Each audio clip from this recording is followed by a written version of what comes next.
하나님의 말씀은 에베소 1장 15절에서 23절 말씀입니다.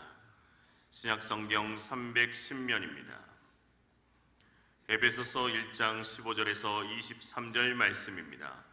이로 말미암아 주 예수 안에서 너희 믿음과 모든 성도를 향한 사랑을 나도 듣고 내가 기도할 때 기억하며 너희로 말미암아 감사하기를 그치지 아니하고 우리 주 예수 그리스도의 하나님 영광의 아버지께서 지혜와 계시의 영을 너희에게 주사 하나님을 알게 하시고 너희 마음의 눈을 밝히사 그의 부르심의 소망이 무엇이며 성도 안에서 그 기업의 영광의 풍성함이 무엇이며 그의 힘의 위력으로 역사하심을 따라 믿는 우리에게 베푸신 능력의 지극히 크심이 어떠한 것을 너희로 알게 하시기를 구하노라. 그의 능력이 그리스도 안에서 역사하사 죽은 자들 가운데서 다시 살리시고 하늘에서 자기의 오른편에 앉히사 모든 통치와 권세와 능력과 주권과 이 세상뿐 아니라 오는 세상에 일컫는 모든 이름 위에 뛰어나게 하시고 또 만물을 그의 발 아래 복종하게 하시고 그를 만물 위의 교회의 머리로 삼으셨느니라. 교회는 그의 몸이니 만물 안에서 만물을 충만하게 하시는 이에 충만함이나. 아멘. 2025년 11월이 되었습니다. 이 한 달도 함께 하시는 하나님을 놀랍게 경험하기를 축복합니다. 우리 교회에서 11월은 결산의 달이기도 합니다. 아름답게 마무리하며 새롭게 시작하기를 소망합니다. 가정과 일터에서 마무리와 새로운 시작을 준비하는 기쁨이 있기를 축복합니다. 우리는 이 11월에 주일 낮 주제 말씀으로 교회에 관한 말씀을 들으려고 합니다. 저는 교회에 대하여 생각할 때마다 독수리와 관련한 한 이야기가 생각납니다. 개구장이 아이가 산을 쏘다니다가 커다란 알 하나를 발견했다지요. 신기한 마음에 그 알을 집으로 가져온 아이가 마당에 닭장으로 살금살금 다가가 알을 품고 있던 암탉의 둥지에 슬쩍 밀어 넣었습니다. 그 알도 자기 알로 여긴 늙은 암탉은 정성껏 알을 품어 부화시켰습니다. 마침내 알에서 깨어난 것은 독수리 새끼였다지요. 하지만 암탉은 그 낯선 새끼를 자기 자식으로 여기며 다른 병아리들과 똑같이 돌보았습니다.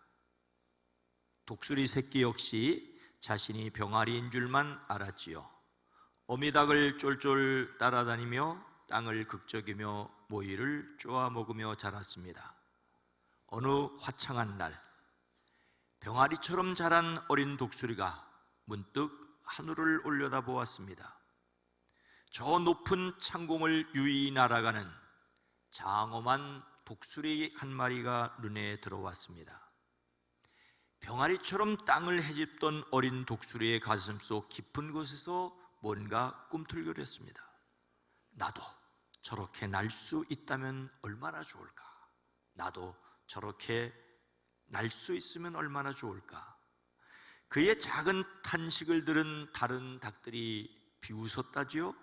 저 하늘을 나는 멋진 새는 독수리이고 너는 닭이야. 그것도 덩치만 크고 못생긴 닭이지. 그러니까 너는 절대로 하늘을 날 수 없어. 그 말을 들은 독수리는 더 이상 하늘을 올려다보지 않았습니다. 결국 그는 한 번도 날개를 펴보지 못한 채 닭으로 살다가 닭으로 생을 마감했습니다. 교회를 생각하며 이 독수리 이야기를 떠올리는 것은 높고 푸른 하늘을 날아야 하는 교회의 영광스러움 때문입니다. 그러나 한편으로 여전히 땅을 헤집고 있는 초라한 모습에 대한 안타까움 때문입니다. 이것은 저에게 교회를 위하여 기도하게 하는 원천이기도 합니다. 교회는 하늘을 날아야 하는 독수리입니다. 그래서 먼저 우리가 반드시 알아야 할 것이 있습니다. 하나님께서 베푸시는 하나님께서 베푸시는 지극히 큰 능력을 알아야 합니다. 19절 말씀입니다. 그의 힘의 위력으로 역사하심을 따라 믿는 우리에게 베푸신 능력의 지극히 크심이 어떠한 것을 너희로 알게 하시기를 구하노라.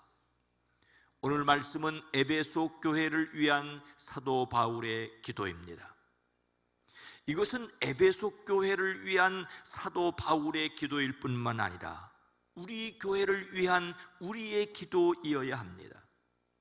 하나님께서 지혜와 계시의 영을 주셔서 우리에게 하나님을 더욱 분명히 알게 하시기를 기도해야 합니다. 성령께서 우리에게 지혜와 계시의 영을 주시면 우리 마음의 눈이 밝아집니다.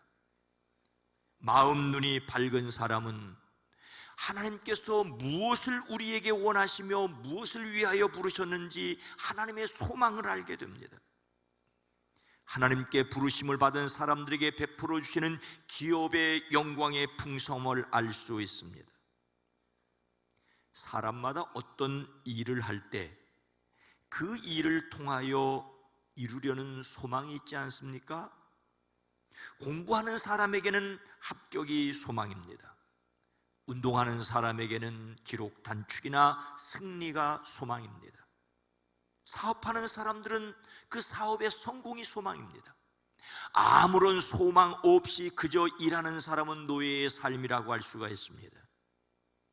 하나님께서 우리를 부르심에는 하나님의 소망이 있습니다. 우리를 향한 하나님의 소망은 믿는 우리에게 베푸신 능력이 얼마나 지극히 큰지를 아는 것입니다. 그의 힘의 위력으로 역사하심을 따라 믿는 우리에게 베푸시는 능력입니다.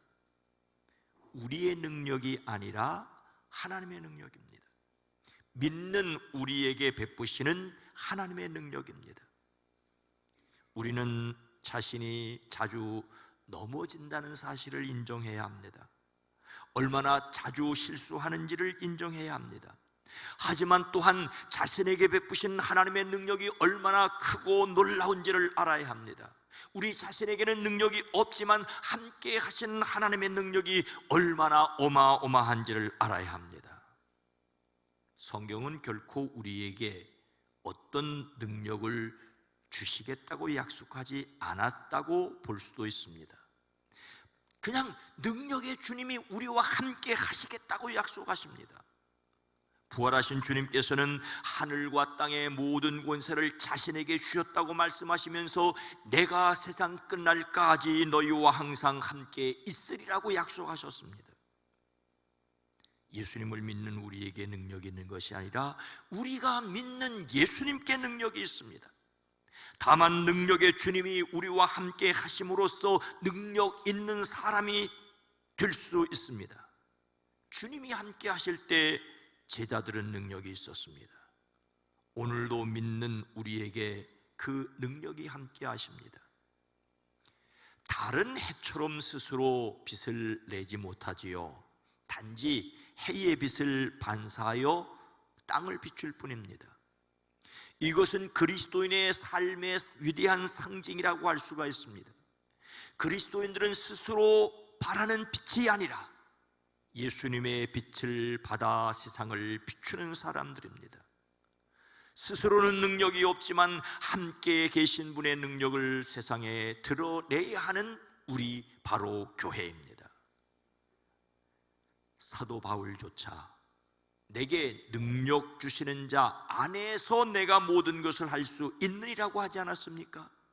이것은 바울의 겸손이 아니라 바울의 실제였습니다.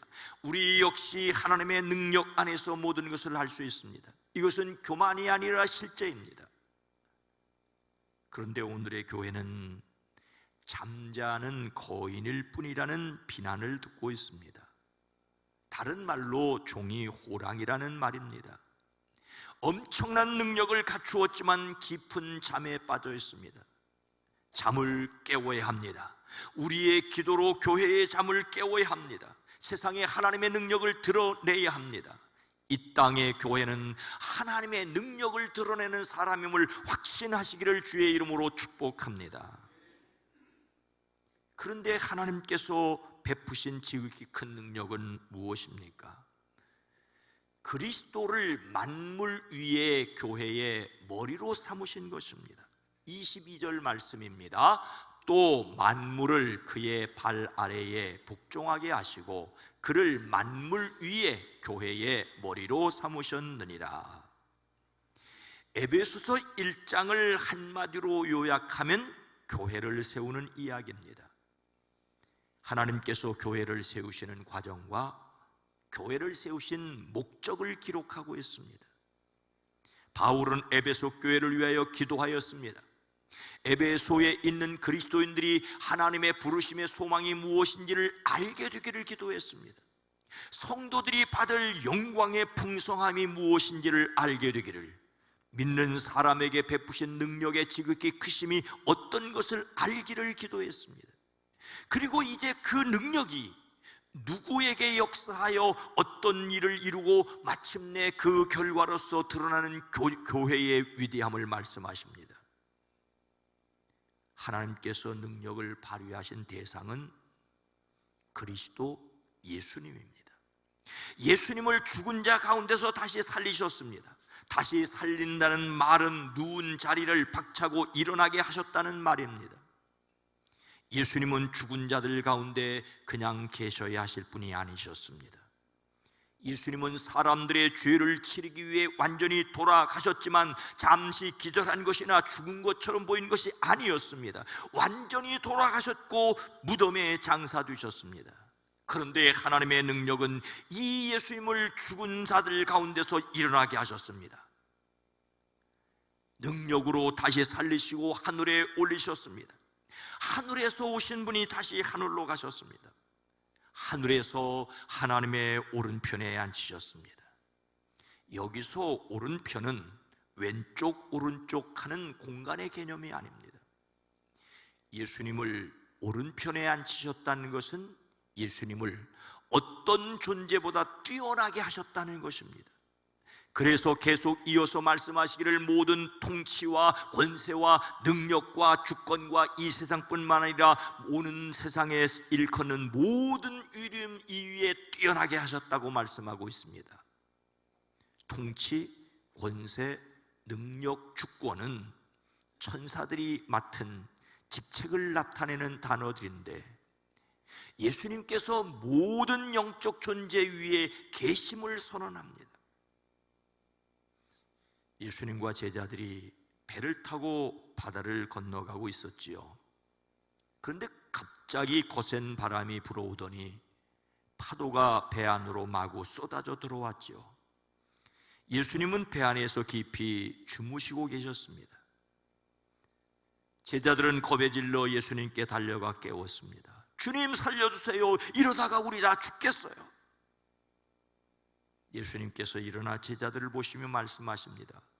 왜 그렇게 무서워하느냐? 아직도 나를 믿지 못하겠느냐? 그러고는 바람과 바다를 향해 꾸짖으십니다. 그러다 거친 바람이 멈추고 파도가 잔잔해지며 주변이 조용해졌습니다. 배에 함께 타고 있던 사람들은 깜짝 놀라 서로를 쳐다보며 속삭였습니다. 저분이 대체 누구시기에, 저분이 대체 누구시기에 바람과 바다도 말을 듣는 거야.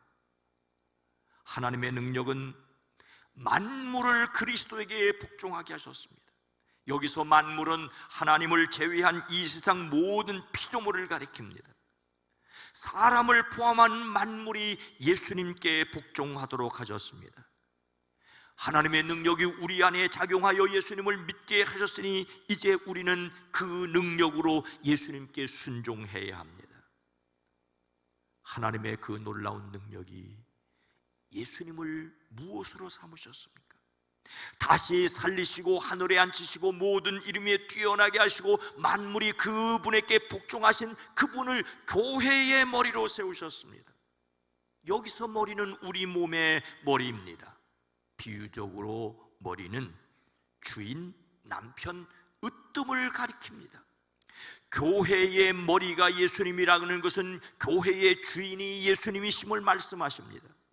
교회의 머리가 예수님이라는 사실은 예수님께 속한 사람들이 바로 교회라는 말입니다. 머리는 여러 지체 중에 하나가 아니지 않습니까? 머리 없는 몸을 상상이나 할 수 있겠습니까? 머리는 모든 다른 지체들을 결정하는 중요한 지체입니다. 예수님을 교회의 머리라는 것은 예수님께서 교회를 결정하신다는 것입니다. 머리에서 좋은 일을 생각하는 사람은 좋은 사람이고, 머리에서 나쁜 것을 생각하는 사람은 나쁜 사람일 것입니다. 머리가 바로 그 사람입니다. 팔이나 다리와 같은 어떤 지체에 장애가 있다면 불편합니다. 그러나 머리가 없으면 존재할 수가 없지 않습니까? 아무리 심장이 뛰고 붉은 피가 돌고 있더라도 머리가 활동하지 않으면 죽은 것과 다름이 없지 않습니까? 머리는 그 사람 자체입니다. 머리와 몸은 언제나 함께 하나의 살아있는 존재입니다. 바로 그 예수님이 교회 그 자체입니다. 머리는 온몸을 조절하고 통제하고 다스립니다. 몸은 우리가 미처 생각하기도 전에 작동합니다. 이것이 제대로 작동하지 않으면 병든 몸입니다. 몸은 머리의 통제를 자연스럽게 받아들입니다. 교회는 그리스도의 주권을 인정하고 그리스도께 복종해야 합니다. 예수님을 머리로 삼은 이 교회는 어떤 건물이 아닙니다. 우선 하나님의 놀라운 능력이 역사하여 예수님을 교회의 머리가 되셨다는 이 사실을 우리는 분명히 기억해야 합니다. 바로 우리가 교회입니다. 예수님이 머리인 우리가 교회임을 확신하시기를 주의 이름으로 축복합니다. 예수님이 교회의 머리됨이 지극히 큰 능력인 이유가 무엇입니까? 교회는 예수님의 몸, 하나님의 충만함이기 때문입니다. 23절 말씀입니다. 교회는 그의 몸이니 만물 안에서 만물을 충만케 하시는 이의 충만함이니라. 머리는 그 무엇보다도 중요합니다. 하지만 아무리 머리가 중요하다 할지라도 몸이 없는 머리를 상상하는 것은 끔찍하죠. 교회가 그리스도의 몸이라는 것은 교회의 정체성을 말합니다. 교회는 그분의 몸, 다른 어떤 사람의 몸이 아니라 바로 예수님의 몸입니다. 머리가 비유인 것처럼 몸도 역시 비유입니다. 교회는 예수님이 머리인 사람들, 예수님을 믿고 따르는 그리스도인의 공동체입니다. 그런데 머리는 예수님인데 몸은 다른 사람의 몸이라면 이것도 큰일입니다. 그런데 많은 교회가 머리는 분명히 예수님이라고 말하면서도 몸은 전혀 다른 사람의 몸처럼 움직이는 경우들이 있습니다. 이것이 오늘 이 시대의 아픔입니다. 머리가 예수님이라면 몸도 예수님의 몸이어야 합니다. 예수님의 몸인 교회는 머리인 예수님과 어떤 관계가 있습니까? 몸은 머리의 통치를 완전히 인정하고 받아들여야 합니다. 그런 몸을 머리가 보호합니다. 몸과 머리는 단순히 명령하고 명령하는 것을 복종하는 관계가 아닙니다. 뗄래야 뗄 수 없는 관계이지요. 머리는 몸을 보호하고 일하게 하고 쉬게도 합니다. 몸이 머리의 지시와 보호를 받음으로 이루어지는 일입니다. 우리의 심장이 뛰고 숨을 쉬는 것은 신비입니다. 인체의 신비입니다. 눈앞에 갑자기 무언가 나타나면 그야말로 눈 깜빡할 사이에 눈을 깜빡이는 것도 신비입니다. 위험한 것이 날아오면 생각하고 계산하기 전에 먼저 몸이 반응합니다. 우리의 몸은 자신을 보호하기 위해 그 어떤 컴퓨터보다도 더 빨리 머리에서 작용을 합니다. 베드로는 예수님께 주는 그리스도시요 살아계신 하나님의 아들이라고 고백했습니다. 이 고백 위에 예수님은 자신의 교회를 세우겠다시면서 음부의 권세가, 죽음의 권세가 어찌할 수 없다고 분명히 말씀하십니다. 죽어도 다시 사는 것을 믿는 그리스도인들이 아닙니까? 우리를 안타깝게 한 것은 예수님을 믿는 사람들이 종종 예수님의 보호하심 밖에 머물러 있는 듯합니다. 머리인 예수님께로부터 오는 신호를 알아차리지 못하고 있는 듯합니다. 그러나 본질적으로 교회는 예수님의 보호 속에 있습니다. 우리는 보호하심을 입기 위하여 말씀과 기도로 깨어 있어야 할 줄로 믿습니다. 오늘 말씀은 교회를 예수님의 몸이라며 같은 맥락에서 교회를 충만함이라고 말하고 있습니다. 만물 안에서 만물을 충만하게 하시는 이는 예수님이자 하나님이자 예수님을 가리킵니다. 교회는 예수님으로 충만한 사람들입니다. 전도는 예수님의 이름을 전하는 것입니다. 교육은 예수님의 삶을 보고 배우는 것입니다.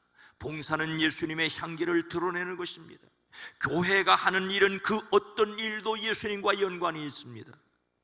예수님과 관련이 없는 일을 잘한다면 그것은 암세포일지도 모르겠습니다. 예수님의 몸인 교회는 예수님으로 충만하여 예수님을 깊이 닮아가야 합니다. 이것을 달리 표현하면 하나님 아버지의 온전하심과 같이 온전하여지는 것이라고 할 수가 있습니다. 예수님으로 충만하다는 말은 하나님으로 충만하다는 것이고, 예수님을 닮아간다는 말은 하나님을 닮아간다는 말입니다. 다만 예수님을 닮아간다는 것은 사람다운 면을 강조하는 것이라면, 하나님을 닮아간다는 것은 영적인 면을 강조한다고 할 수 있습니다. 하나님의 형상으로 지으심을 받은 사람은 하나님의 형상을 회복해야 합니다. 우리는 예수님을 믿음으로 하나님의 온전하심이 이르기를, 하나님으로 충만한 사람들이기를, 하나님으로 충만한 공동체이기를 꿈꾸는 우리 교회가 되기를 소망합니다. 사랑하는 성도 여러분, 어릴 적에 자주 불렀던 말놀이 노래가 생각납니다. 원숭이 빨개, 빨가면 사과, 사과는 맛있어, 맛있으면 바나나, 바나나는 길어, 길으면 기차, 기차는 빨라, 빠르면 비행기, 비행기는 높아, 높으면 백두산. 그런데 이 말놀이와 아주 자연스럽게 연결되는 노래가 있죠. 백두산 벗어내려 반도산 천리, 무궁화 이강산의 역사 반만년, 대대로 이어가는 우리 사천만, 복되도다 그 이름 대한이로세. 이거 부르면서 고무줄 해본 분들 계실지 모르겠습니다. 이 노래는 1931년 동아일보 신춘문예 창가부 당선작으로 이은상 선생이 지은 조선의 노래입니다. 광복 후에 대한의 노래로 바뀌었습니다. 말놀이의 결론은 백두산이고, 그 백두산에서 모든 것이 뻗어나옴을 노래하고 있습니다. 정점은 백두산입니다. 지금 우리의 정점, 우리의 결론은 교회입니다. 하나님께서 세상에 교회를 세우시려고 놀라운 능력으로 일하셨습니다. 이 교회를 세우기 위해 하나님이 친히 사람이 되어 십자가에서 돌아가시고 부활하시고 승천하시고 하나님 오른편에 앉으셨고, 그분이 만물을 복종하게 하시는 그분이 교회의 머리가 되시고, 그 교회의 머리가 되시는 몸으로서 우리가 있다라고 말하고 있습니다. 예수님을 믿는 사람들이자 예수님의 몸인 교회는 머리인 예수님의 지시와 통제 그리고 보함을 받습니다. 이것이 바로 하늘을 나는 독수리처럼 성령의 바람을 타고 날아야 할 우리 교회의 모습입니다. 이런 교회를 꿈꾸는 저와 여러분 모두가 되기를 주의 이름으로 축원합니다. 거룩하신 하나님, 자비로우신 주님, 하나님의 능력의 정점에 교회가 있고, 그 교회의 일원인 우리들이 이 땅에 어떻게 살아가야 할지를 하나님은 소망하고 계심을 다시 기억하며, 우리의 말과 논리로 헤아려 할 수 없는 그 놀라운 교회의 신비를 누리며 깨달으며 살아가는 저희들 되어지게 하옵소서. 그리스도이신 예수님의 이름으로 간절히 기도드리옵나이다. 아멘.